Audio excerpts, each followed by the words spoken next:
Madam Speaker, I move, seconded by the Premier, that this House approves in general the budgetary policy of the government.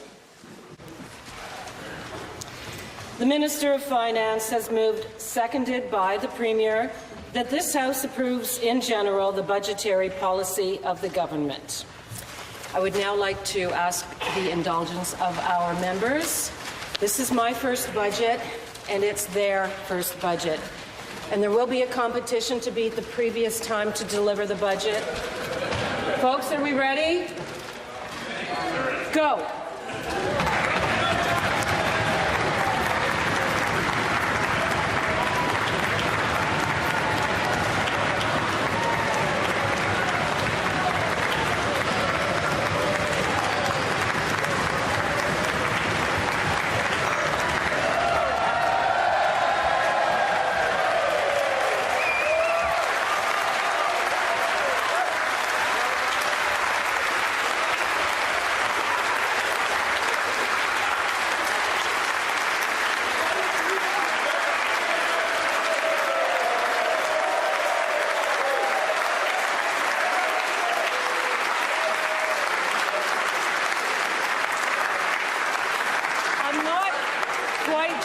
But I'm going to ask the table, is it a record?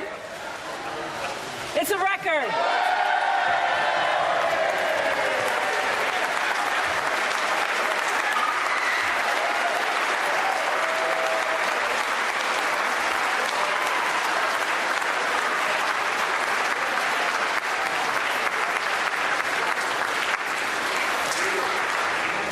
I recognize the Minister of Finance. Thank you, Madam Speaker.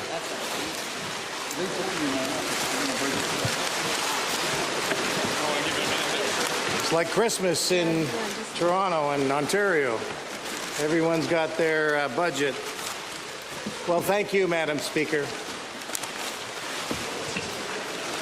Today, Ontario and Canada face challenges unlike anything we have ever faced before. Our closest ally and trading partner, our neighbour, the United States, has overturned an economic relationship we once saw as unshakable. Madam Speaker, I lived in the United States for 15 years. My wife is American. My children were raised there. I remember those days fondly. And working for a Canadian financial institution, I also served as the president of the Canadian Association of New York. And Madam Speaker, when the tragedy of 9/11 occurred, the Canadian Association of New York rallied to support our American friends by hosting a massive Canada Loves New York campaign. Thousands of Canadians flocked to New York to show their support. Madam Speaker, I know Americans would do the same for us. We are not only friends, but we are family. And that is why this trade war hurts. But as families go through bumps, we too will go through these bumps and come out stronger. My father, arriving in Canada in 1951 as a refugee, chose this country. He came to Canada with nothing, and Canada gave him everything. So I dedicate this speech to him and the 41 million others who call this land of ours home.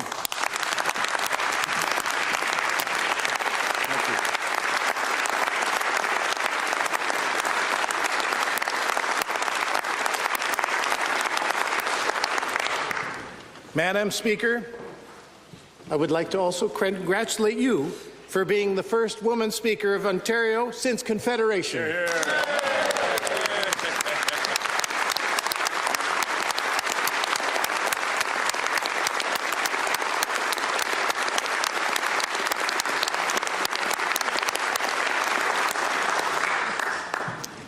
And before I begin, I would like to paint a brief picture of the time and place our province finds itself. First and foremost, we need to face the facts.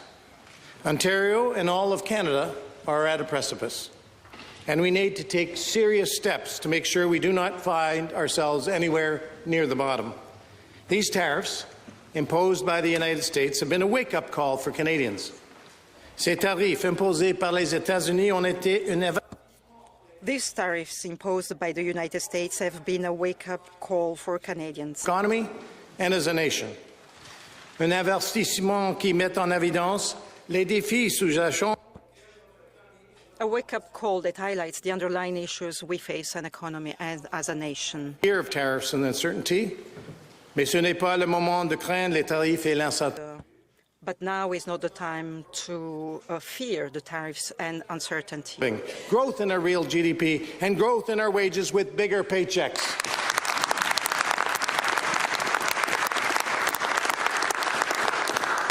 We need to achieve this reality because future generations depend on it.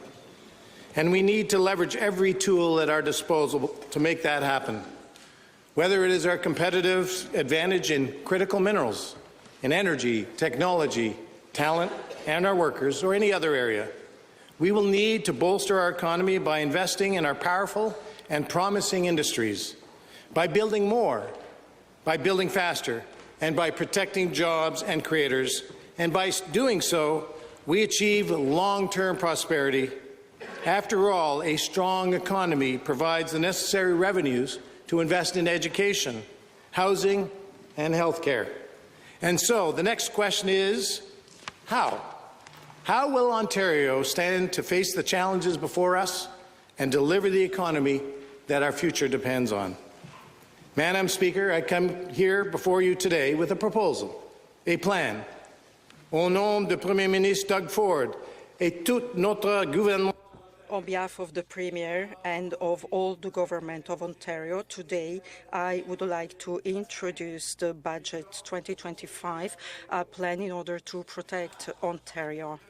And our entire Government of Ontario, it is my honour today to present to you the 2025 Ontario Provincial Budget, a plan to protect Ontario.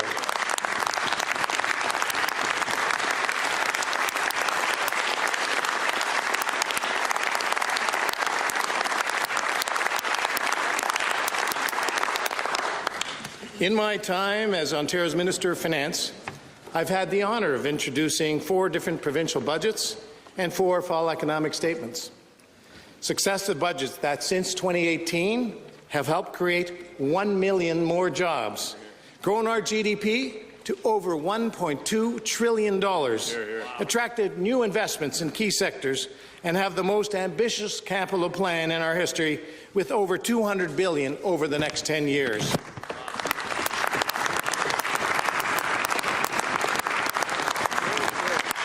Madam Speaker, this did not happen by accident, and it did not happen by chance. These accomplishments came as the result of hard work from the people and businesses that make up Ontario's economic engine, the workers who build our infrastructure, manufacture our goods, and extract our natural resources. Because, Madam Speaker, it is they, the great people of this province, who for generations have led the way for Ontario to become the economic engine of Confederation.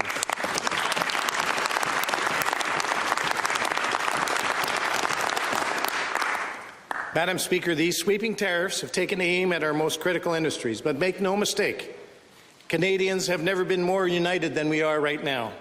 United in pride and purpose with a common goal to stand up for one another and help us through these tough times. United in rejecting threats to our sovereignty. And, Madam Speaker, let me be clear as I echo the words of the Premier. Canada will never be the 51st state. Canada is not for sale.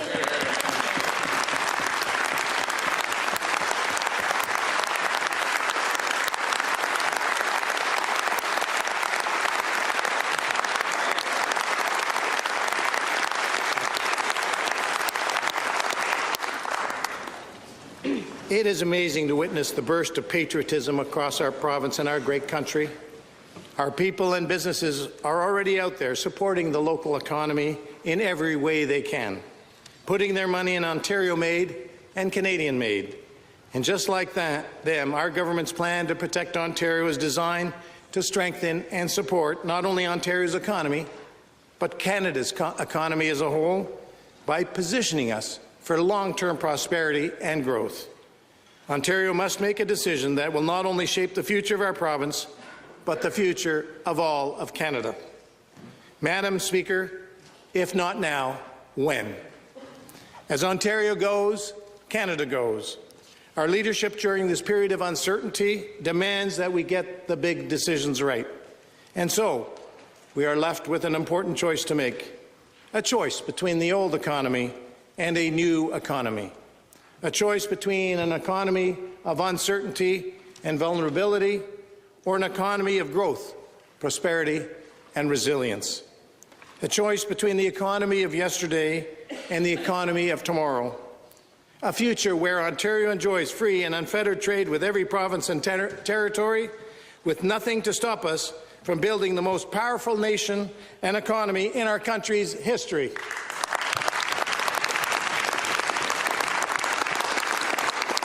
A future where a united Canada, with Ontario as its largest economy, is the most competitive nation to do business in all of the G7.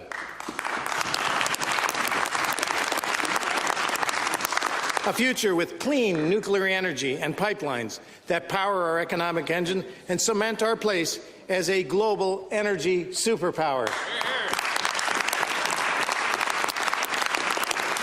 A future with critical minerals unique to Ontario's north that make us the envy of the world.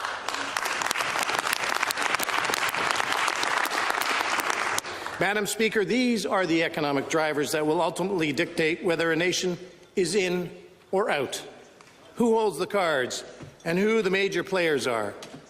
And here in Ontario, we have all the cards we need to make sure we find ourselves at the table.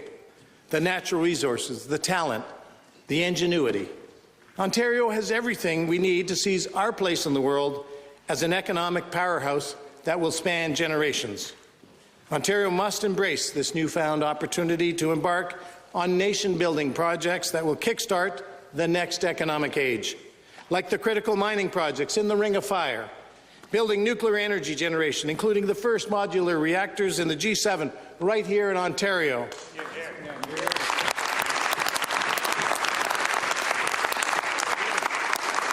A new deep seaport in James Bay to serve as a gateway to bring Canadian resources to new markets.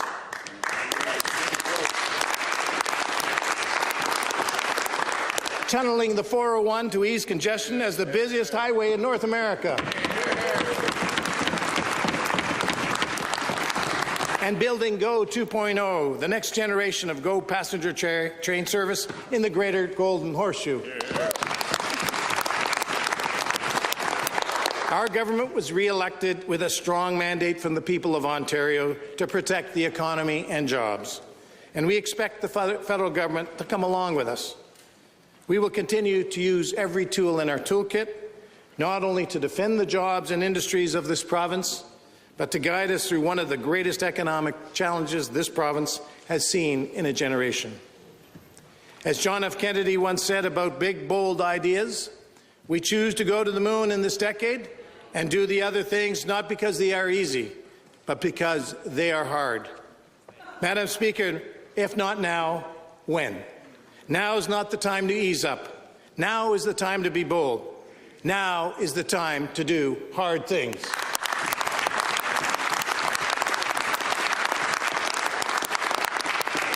The economy of tomorrow is at the door, and I'm here to tell you that our government is ready to answer that call.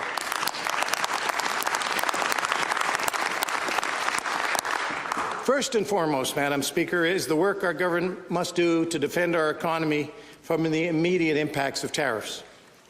These are the measures needed to protect jobs and job creators alike by providing them with certainty at a time when uncertainty threatens their well-being. Like the $11 billion that we are rolling out as direct support to help our most impacted businesses and their workers. First, we are deferring around $9 billion worth of provincial taxes for 80,000 businesses.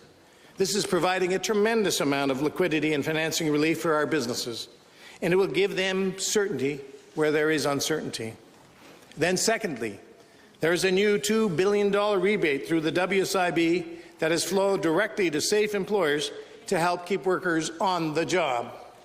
And on top of that, Madam Speaker, our government is also proposing to create the all-new Protecting Ontario account, one that will help us support impacted businesses and our economy to weather the storm.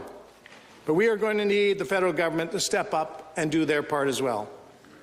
Tariffs have created an economic challenge right across Ontario, and it is our communities who are hurting the most, Madam Speaker. but our government is there for them too. Through the new Trade Impacted Communities Fund, we will provide $40 million in tailored, flexible grants to help communities respond to disruptions in their local industries. This funding will go to municipalities, economic development, and other industry associations to help them source locally and find new markets. And, Madam Speaker, protecting our economy is about more than just ensuring our workers and businesses have been given the tools they need to weather the storm. It is also about protecting the gains we have made since 2018. Gains that include more than $46 billion in new investments we attracted since 2020 from global automakers, part suppliers, and manufacturers of EV batteries and battery materials. This is why we are doubling down on initiatives that we know are working, like the $1.4 billion Ontario-made manufacturing investment tax credit we launched back in 2023. And I'm proud to announce that we are sticking to our commitment by proposing to temporarily enhance and expand that tax credit.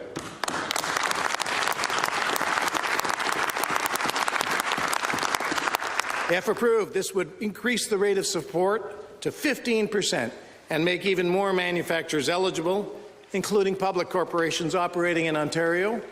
Altogether, this would mean an additional $1.3 billion in support to attract capital investment, help lower costs, and most importantly, protect Ontario.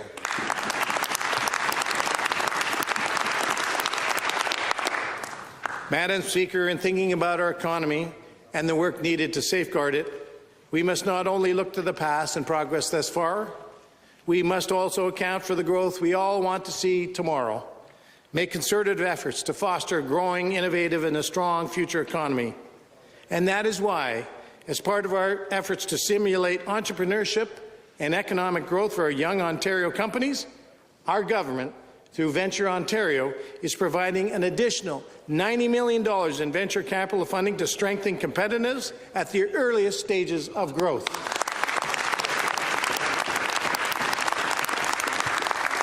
This funding will have a major impact on a number of sectors focused on industries like defence, technologies like AI, cybersecurity, life sciences, biomanufacturing, and many others, all of which will have a growing part to play not only for today, but in the economy of tomorrow. So, Madam Speaker, these are some of the many actions being taken by our government to protect Ontario from tariffs, and we are not stopping there, Madam Speaker. The defence of Ontario's economy has already begun. We have introduced real measures with real, tangible support that will help us weather the storm while we work with our partners in federal, provincial, and territorial governments to build the strongest economy in the G7.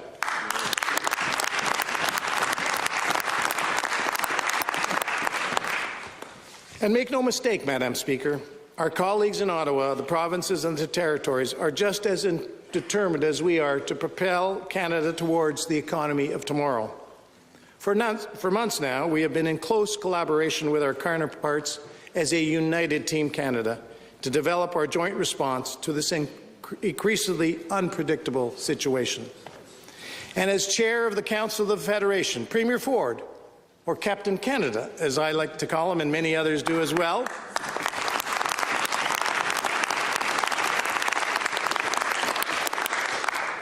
Premier Doug Ford has been an incredible leader in the coordination of our plans with our Canadian partners and in the negotiations with Washington. Premier, thank you for your leadership.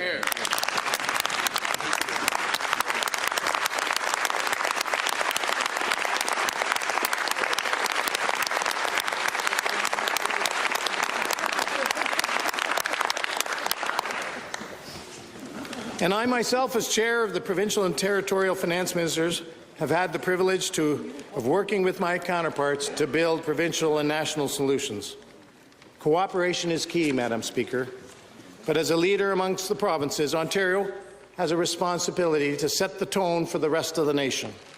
That is why this government, under Premier Ford, is leading the way in tearing down interprovincial trade barriers once and for all.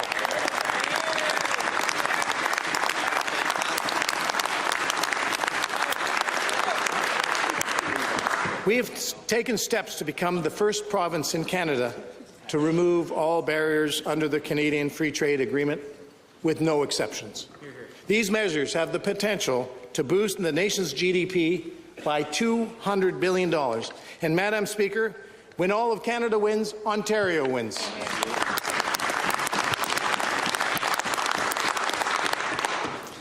We hold our relationship with all the provinces and territories in incredibly high regard. Our relationship with the federal government is no exception, including with our new Prime Minister and his new cabinet. Congratulations to you all. And I'm here to reinforce what our government and our Premier have been saying all along, that we will work with anyone to protect Ontario and all of Canada. Nope, that was close. All levels of government need to work together to tackle the most pressing issues facing Ontario and Canada today. Issues that we know are holding us back from delivering on the nation-building projects to become the most competitive economy in the G7.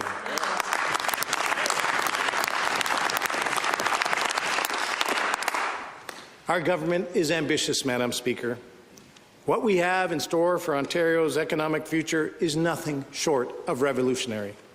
And while I know we are ready to kickstart these ambitious initiatives, we will need the help of our partners in the federal government to ensure that it happens without delay.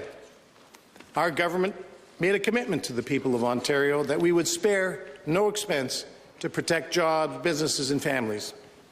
And we fully expect the federal government to do the same by reinvesting every cent of tariff revenues back to impacted workers and businesses.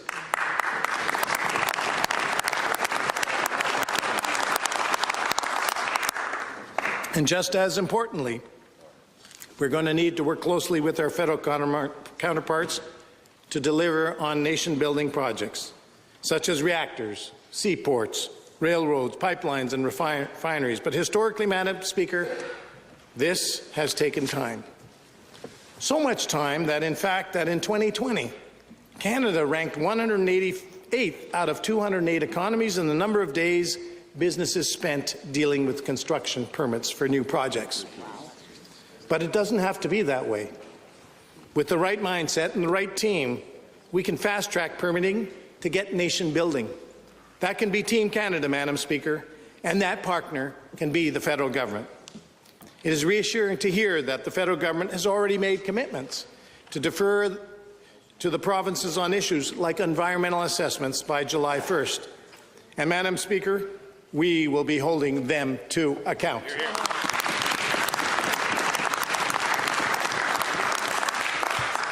The federal government must work with us to do everything in its power to clear the maze of bureaucracy and red tape, barriers like Ottawa's Bill C-69. Because nothing says don't build in Canada like Bill C-69.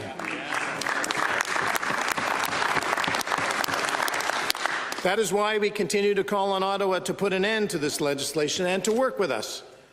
And it is why our government recently introduced legislation to get approvals in Ontario done in months, not years, through a one project, one approval model.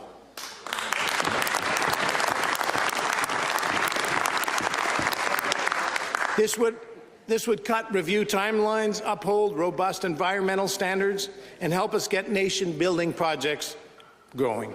For example, there are countless billions in economic power held underground in Ontario's north, Madam Speaker. But 15 years to open a mine is not acceptable. We need to send a clear message to the world and from Ontario and all of Canada that Ontario and Canada is open for business.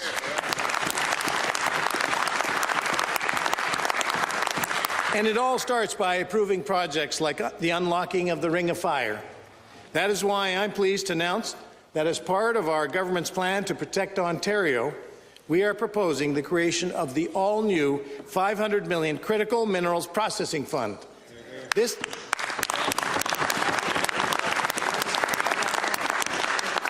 Madam Speaker, this investment will help ensure we can dig here, process here, and sell those critical minerals to new markets here at home and all abroad.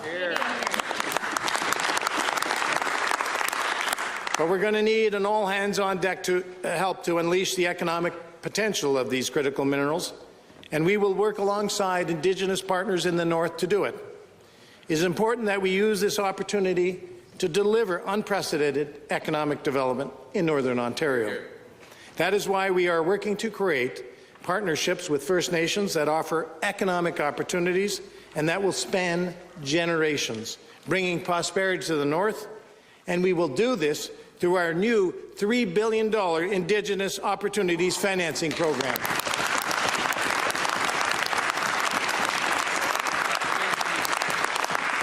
This expansion will support Indigenous participation in more sectors, including electricity, critical minerals, resource development, offering generational economic opportunity for these communities. And we are building those partnerships through a new Indigenous Participation Fund, Madam Speaker, an investment of $70 million to enable meaningful consultation to better equip Indigenous communities with skills training in mineral exploration and mine development. And we are also investing $10 million over 3 years to create new scholarship opportunities for Indigenous students.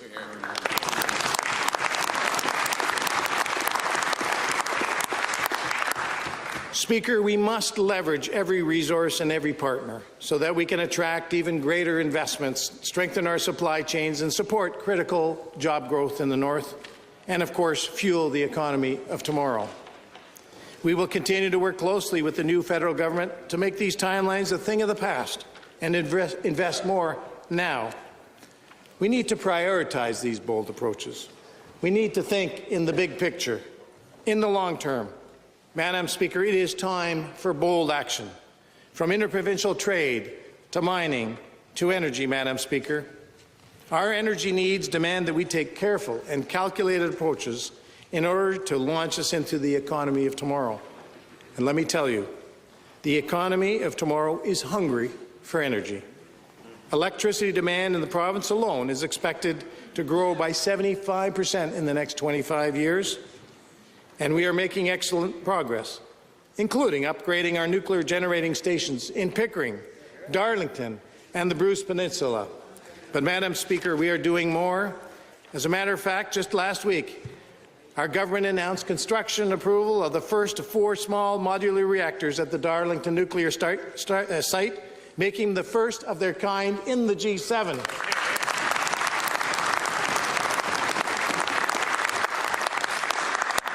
Not only will this first small modular reactor, or SMR, produce enough energy to power the equivalent of 300,000 homes, it will also support thousands of good-paying jobs. And although we are exploring the development of the first new large-scale nuclear plants in over 3 decades within the province, with potential locations in Bruce County and Port Hope, we are still going to need to do more. That is why we're investing in new generation transmission and storage as part of our plan to spearhead the largest expansion of electric generation in over 30 years.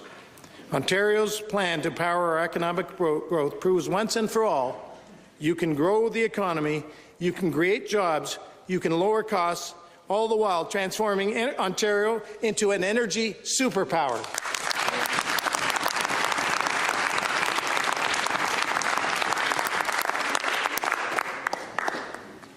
And, Madam Speaker, speaking of being big and bold, we continue to have the most ambitious capital plan in Ontario's history, with over $200 billion over the next decade to build and maintain critical infrastructure, such as roads, highways, transit, hospitals, and high-speed internet. These projects will help get people and goods moving faster, while improving our economic productivity and prosperity. That includes our historic investments in the Housing Enabling Water Systems Fund and the Municipal Housing Infrastructure Program, and will include an additional immediate $400 million investment to enable the construction of more homes.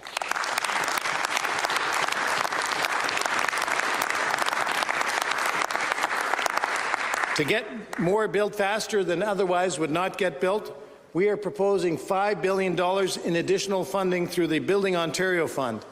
Through this, we are leveraging Canadian institutional investments to create value for taxpayers and deliver on even more infrastructure projects in energy, housing and long-term care. But with the increasing need to protect Ontario and all of Canada's economic potential towards the future, we are going to have to build more. And we're going to have to build faster, including projects like Highway 413. We are building the Bradford bypass, building the Highway 401 tunnel, building the Ontario line with shovels in the ground along all parts of the new subway, and building the Gardiner Express at its unprecedented 24/7 construction schedule to finish in 2 years what was planned to take 3 years.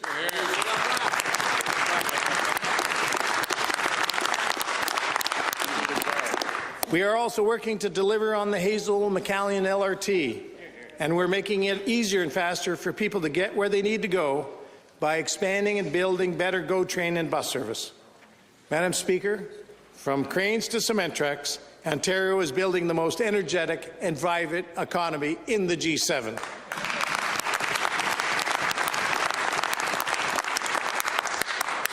As you can see, our government is not holding back. From tunnels, highways, nuclear reactors, mines, processing facilities, homes and more, we are leaving no stone unturned and no community left behind. With all the work there is to do to build infrastructure and protect our economy, we will have to count on the great workers in Ontario. And to do that, we've got to give them the right tools to get the job done.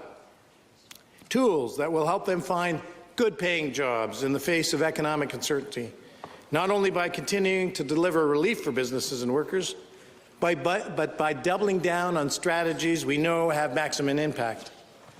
All the historic infrastructure projects I listed are going to help ensure workers have their place in building Ontario's future. But supporting our workforce also means ensuring they can acquire, develop, and retain their skills. And with another $1 billion investment, we have now announced a total of $2.5 billion in our government skills development fund.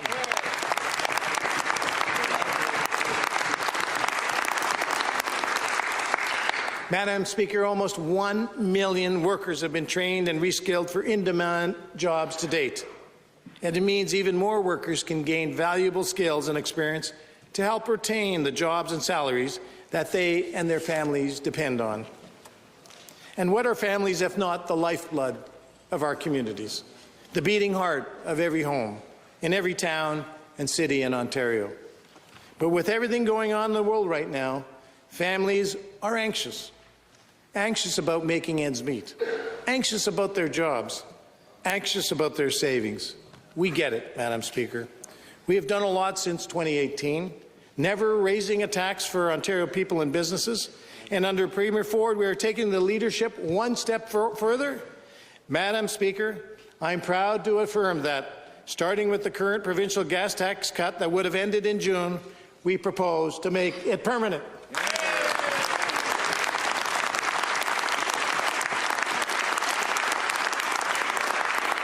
This change, if passed, would save Ontario drivers 5 cents per litre on gas and 5.3 cents per litre on fuel. All in, we have saved families and family and businesses nearly $4 billion.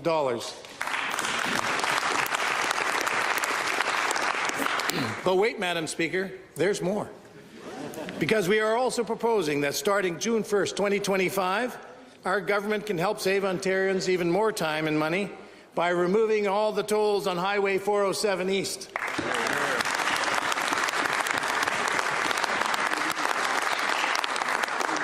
If approved, this would put $7,200 directly back into the pockets of daily commuters every single year. That's real money. Because we are taking bold action where bold action is needed, Madam Speaker. We have made record investments in health care, education and social services. But these investments are not sustainable without a growing and prosperous economy.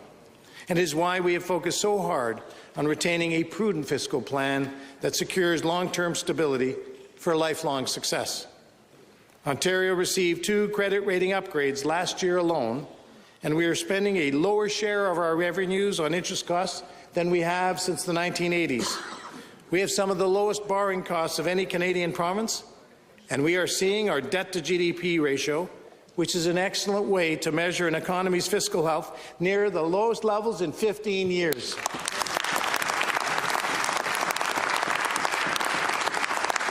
And, Madam Speaker, we can now use that balance sheet to protect workers and businesses, because you cannot make record investments in health care like we have without a responsible plan. And thanks to our powerful balance sheet, we have made significant strides towards pushing our health care system to the forefront of excellence. Under the leadership of our great Minister of Health, Sylvia Jones, and Dr. Jane Philpott, we are leveraging our $2.1 billion primary care action plan to make primary care the backbone of our health system.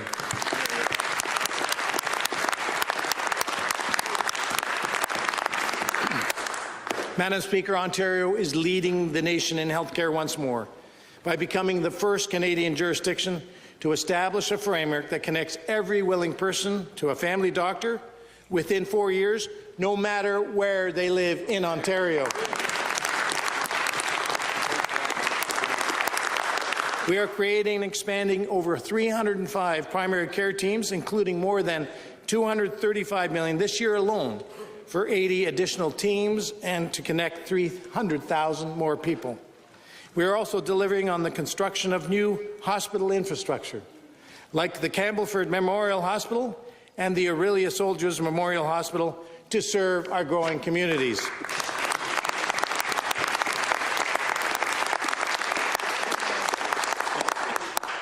Where is she? She's somewhere there.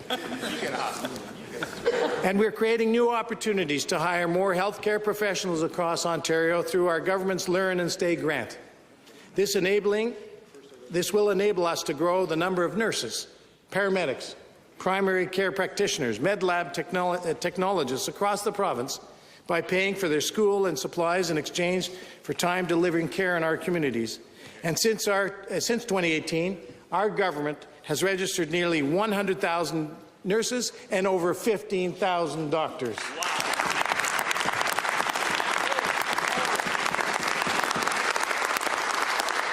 We are seeing the success in healthcare human resources, and we're also seeing more positive outcomes when it comes to reductions in surgical and diagnostic wait times. Since 2020, we have invested over $1 billion to support surgical recovery, including supporting hospitals to do more surgeries than they have done even before the pandemic, and opening hospital operating rooms on weeknights and on weekends. And in 2024-25, over 39,000 cataract surgeries, nearly 66,000 hours of MRI, and over 31,000 hours of CT scans were funded in community, surgical, and diagnostic centres, paid for by your OHIP card, never your credit card.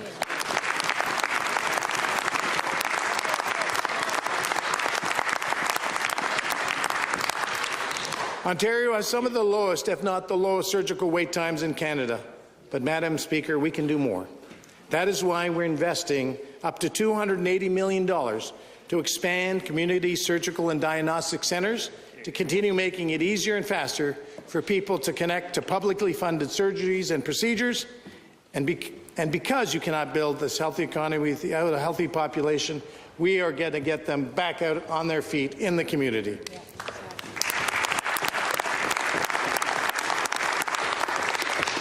We continue delivering meaningful outcomes here at home. We're going to continue to call on the federal government to increase the Canada Health Transfer so that we can continue building a resilient and transformational and effective healthcare system. Congratulations to you, Minister Jones, for your great work.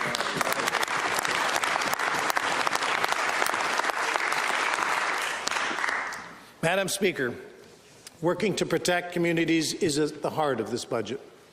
There's fighting the rising cost of living, there's providing access to world-class health care, but there's also safety, keeping our streets, communities, and the whole of our province safe from criminals and gangs, and safe from the dangerous and illegal gun and drug trade coming from our southern border.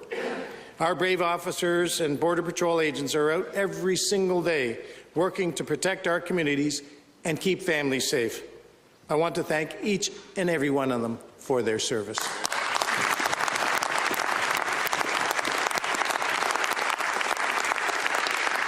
And I'm here to tell you that we are going to keep supporting them every chance we get with every resource, just like we did in January, when we supported our federal partners by bolstering our efforts to protect our border and combat illegal activity by launching Operation Deterrence.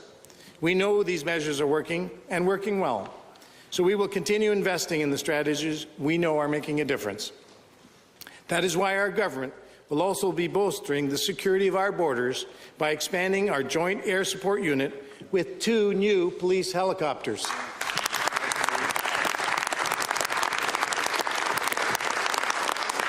These will support the Niagara Regional Police and the Windsor Police Service as they increase patrol, security and enforcement at key ports of entry. And when taken with our announcement last year of 5 new helicopters for the GTA and Ottawa Police Services, this brings our total number of Joint Air Support Unit helicopters to 7. Wow. Our message to criminals and traffickers is clear, Madam Speaker. We're coming for you.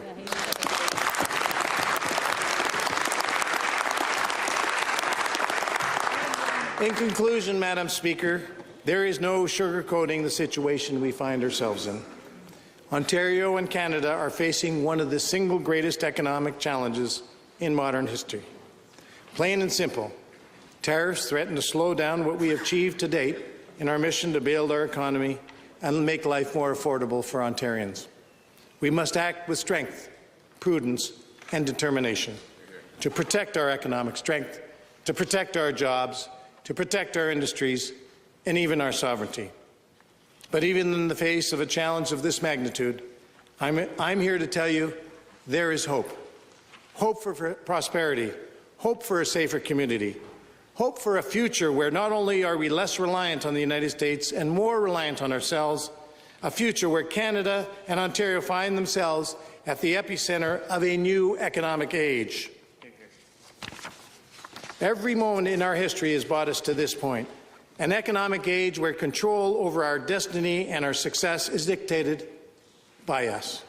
An economic age where we leverage our natural resources, our clean energy, our infrastructure, our technology, and our workforce in order to become the single most competitive economy in the G7, an economic age where Canada's #1 trading partner is Canada.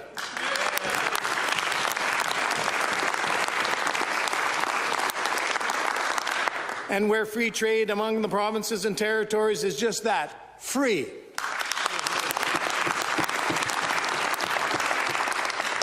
That is the economy of tomorrow. We have everything we need to propel Ontario towards a future ripe with more opportunity than ever before. We need to work together as a province united, as Team Canada. We have done it before, Madam Speaker. We have overcome every challenge before us, and we stand proud today as Ontarians and Canadians because of it. Every moment in our history before this point has led us exactly to where we stand today. This budget is the foundation of our government's plan to help us turn this vision into reality. But we cannot do it alone. It is time we put aside our party stripes, forget our differences, and work together. At the national level, yes, but at home here in Ontario as well. To our colleagues from the NDP, the Liberals, the Greens, and to the independent member, I ask that you work with us so that every worker, family and business in every community across the province is part of the economy of tomorrow. Let us put aside our differences and join us. Let us build Canada together.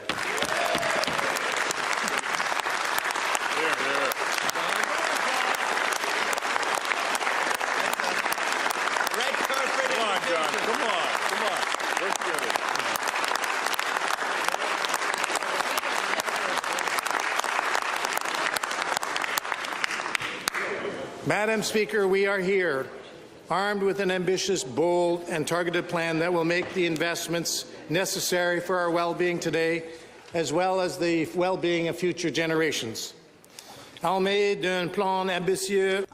With an ambitious plan that there are investments necessary for our well-being today, as well as the well-being of our future generations. Not the time for distractions. We cannot afford them. And I know that rampant uncertainty caused by tariff policies will make it difficult. We cannot lose sight of the danger at hand. We cannot lose sight of who we are.